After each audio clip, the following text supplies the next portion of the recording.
Hey everyone, Walsh here from Thin Line Defense, and today we're going to be reviewing the Blackhound 1x8 with the Halo 2 reticle.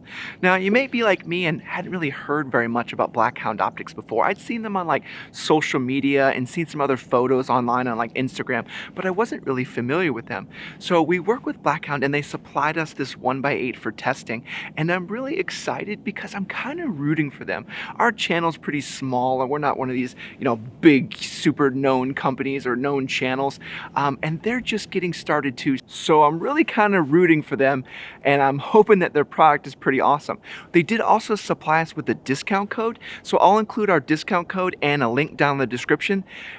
But I'm really hoping that it does really well during all the testing. So let's go through all the unboxing and then we'll set it up on our rifle, and then in an effort to make our LPVO testing a little more streamlined, there's actually a series of tests that we're going to be putting this LPVO through also, and then I'll take it out to the range and we'll actually use it and see if that stuff actually translates into real world usage. Alright, let's get to unboxing. Alright, here we go. We got our pure white Blackhound box.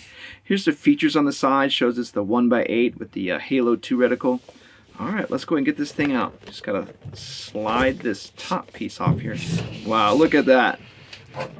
That sweet logo just as you pull everything out. That's a really good presentation. And wow, look at everything in here. What is this on this back area here? So it shows you all the different magnification, the accessories included, serial number, who's inspected by. Wow, okay. That's pretty interesting. They go through all this. What's all in here? Looks like all sorts of swag and goodies in here. So let's get started. We got, a cool Blackhound sticker. We always need more stickers. Another cleaning cloth. It's actually a nice one. And then, what's this tool for? We'll figure that out. And then we got our adjustment screws. Must be for the mount.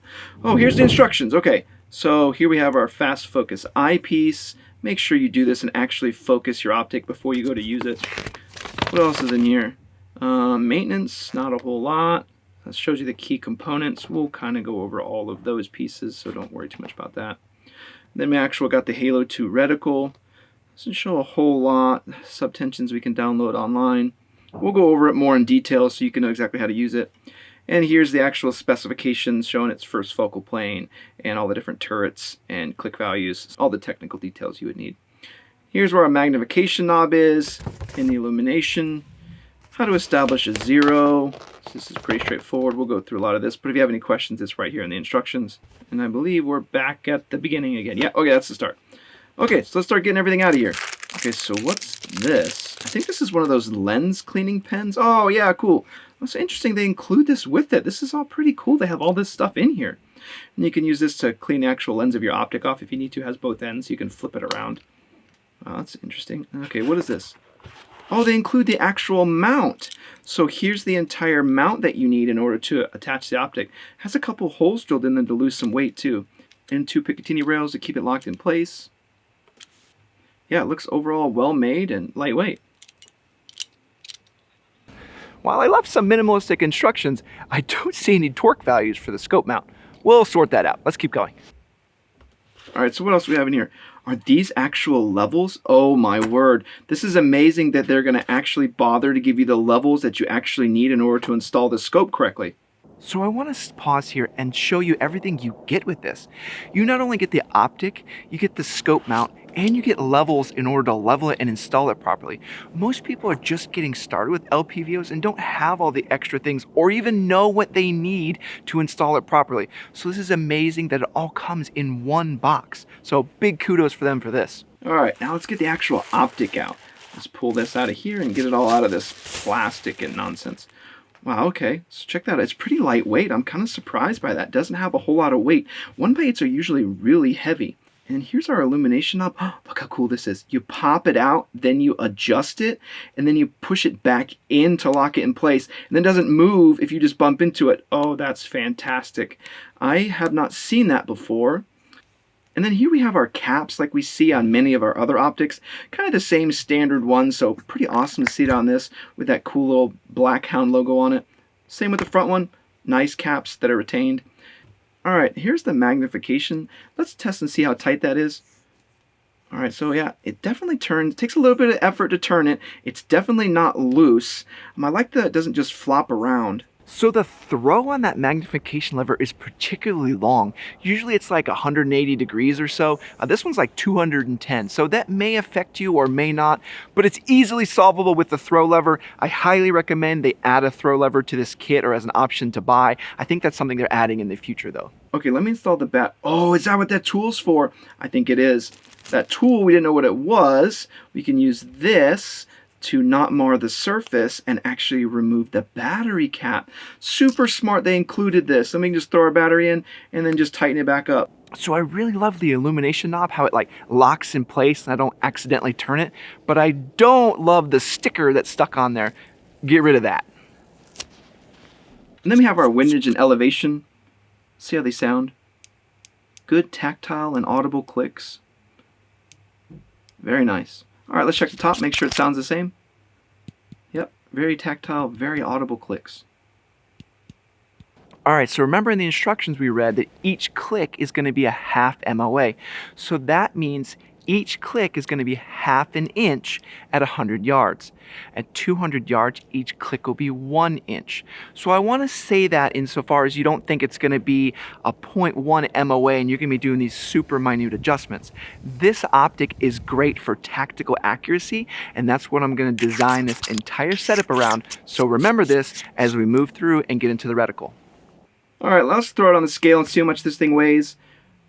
23, so this is pretty good for a 1x8. You'd be surprised. Most 1x8s are pretty heavy. Let's go ahead and grab that mount and let's see what the overall weight's going to be. So then the weight's going to be 7. So about 30 to 31 ounces overall. We got everything unboxed. Let's go mount it and test it and take it out to the range. All right, here's our mount. Let's go ahead and throw it onto the rifle. All we got to do is torque it down. Okay, so you're probably like me and don't know the torque values when you go to install this. So I reached out to Blackhound. It's 18 to 20 for the top screws and then the regular 65 inch-pounds for the bottom screws. So let's keep going. All right, so I got my regular tool for tightening down a scope and its rings and they don't fit.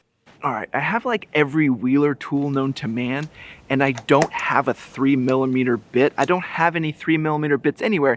So even though I know the torque values, I can't torque it down, which is a little bit frustrating because I like to have the opportunity to remove the optics and reinstall them. You may not find that to be a problem. You may just smoke it down. I know Joe wouldn't care, so we're just gonna install this the Joe way. All right, so we'll use the tools they gave us so we can actually loosen and tighten it even though we can't torque it down. So first thing we'll do is we're gonna loosen all the screws on the bottom mount. So we'll just place it on here. Any position, we'll mess with our eye relief a little bit later, and then we'll just make it finger tight so it's not just flopping around in position.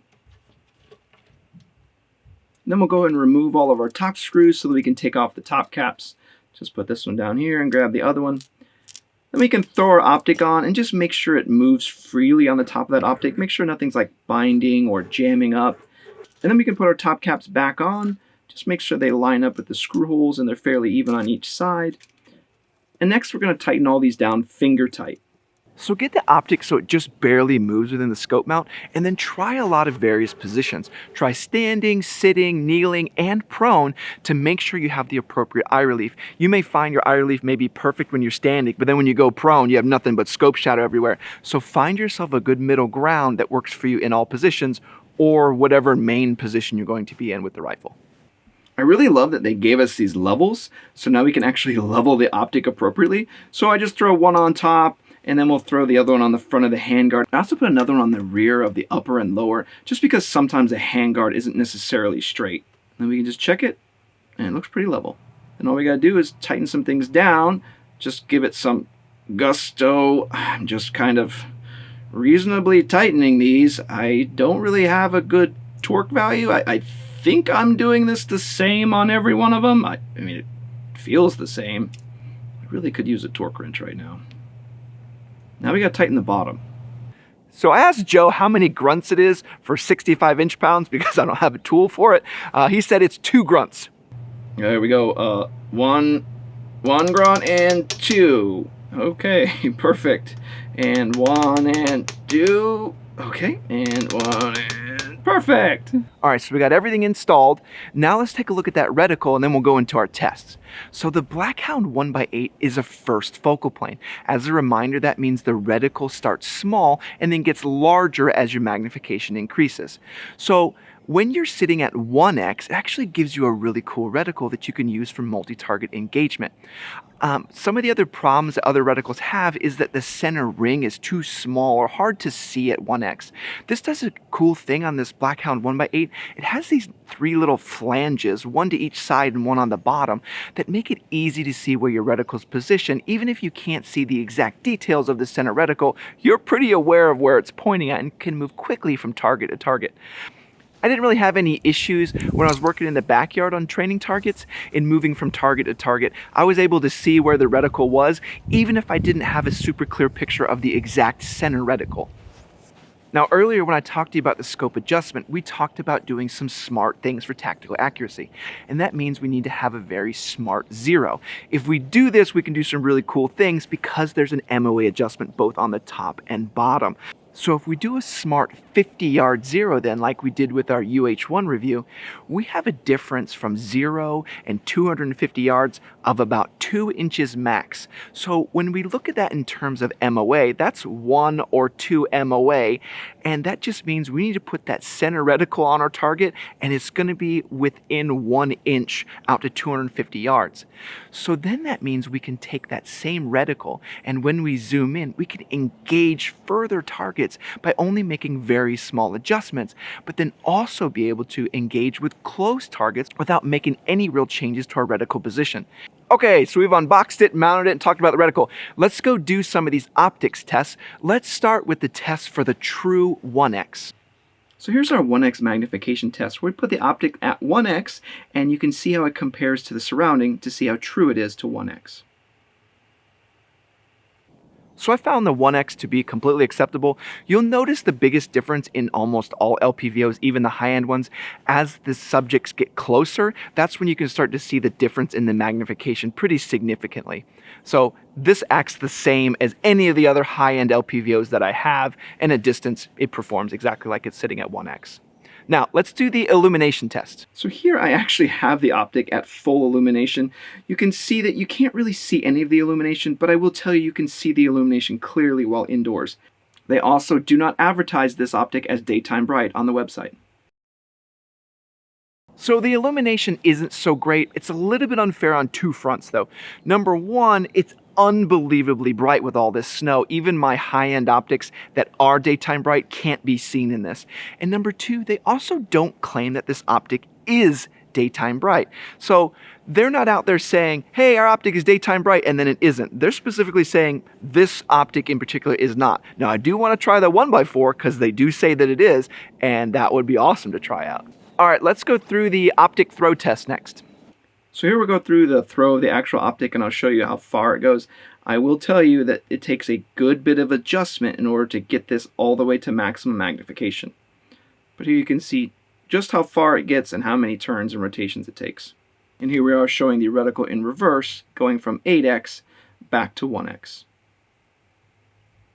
So I mentioned this a little bit before in the beginning, but the throw is extremely long. It's easily solvable with the throw lever, but I think anyone who's just using this optic and just ratcheting through all the magnification levels, they're going to get a little bit frustrated with it, and they're definitely going to want a throw lever. I highly recommend you get one. They're cheap.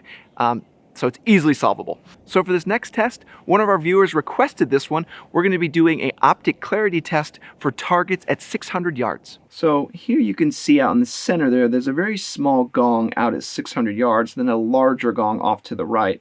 So you can see how easy it is for us to see the numbers in the background and for us to target that gong on the right. Then if we need to readjust, you can easily see through our clear reticle where that center target is, and then readjust to the right. So from an optics clarity standpoint, this Blackhound 1x8 is absolutely performing at a level above its peers. All right, so let's go ahead to the range and actually shoot it though. Let's do some multi-target.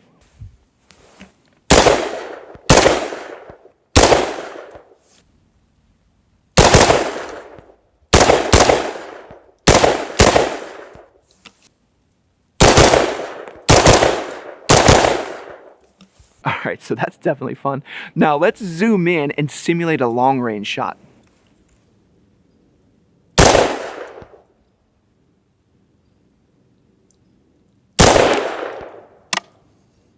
Apparently I don't remember to use holdover, so I shot a bit low, but as you can see from here, I actually stacked both of those shots on top of each other just to show you how ridiculous this optic is, and that BRN 180 upper from Brownells. So this is the part when I tell you that we're gonna go shoot at long range, and I don't know why, but I always manage to screw up at least one clip of range footage, and it just so happens to be this one.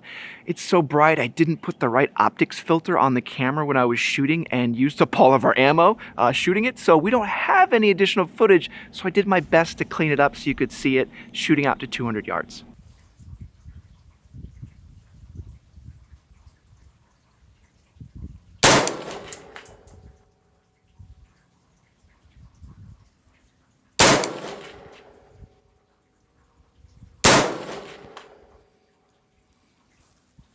So it really was easy to hit targets out at 200 yards. I made a minor adjustment to the zero so I don't miss those middle shots anymore.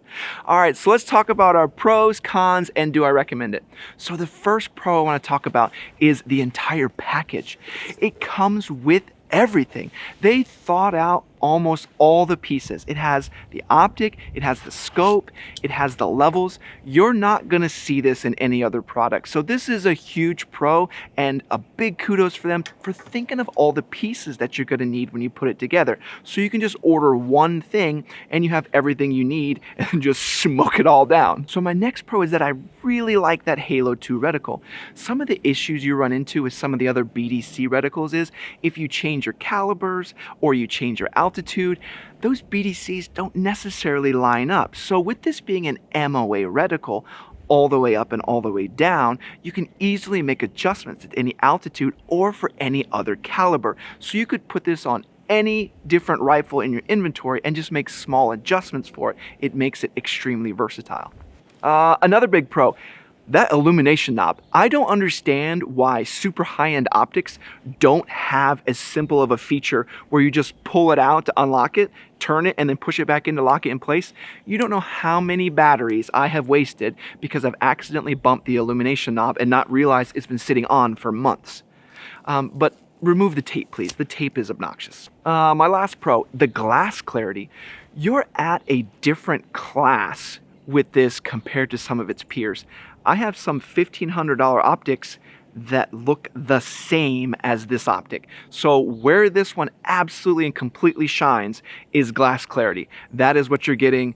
Don't be fooled. You may like the reticle, you may like everything else, but 100% the glass clarity is on point. Okay, so now let's get into some of our cons. The first one's going to be the illumination. It doesn't really have any illumination to make it daytime bright. Now, I have said that's a little bit unfair because we're out here in the snow, and it's also a little bit unfair because they don't claim that it's daytime bright. And this is one of the rare reticles where I haven't said that I really need the illumination.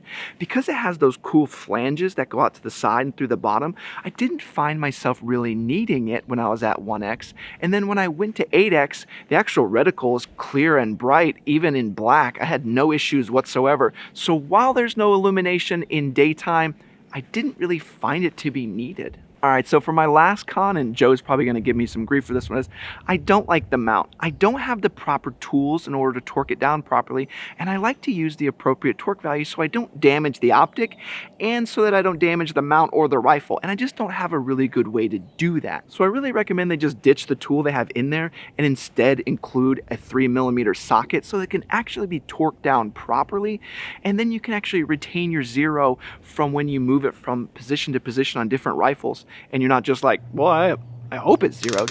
But I didn't have any issues with the scope mount coming loose once I torqued it all down. I would be interested to see what that zero is when I take it off and put it back on and just torque it back down randomly though.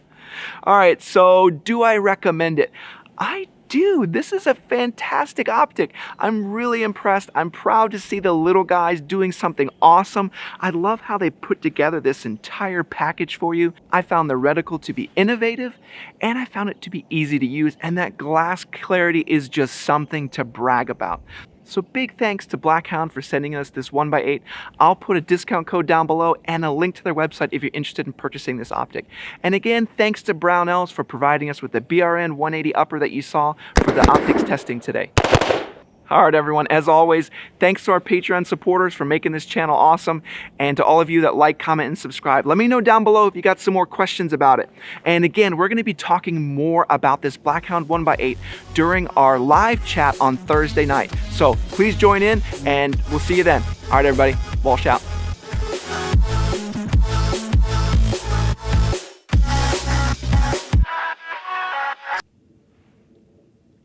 I feel like my zero is off.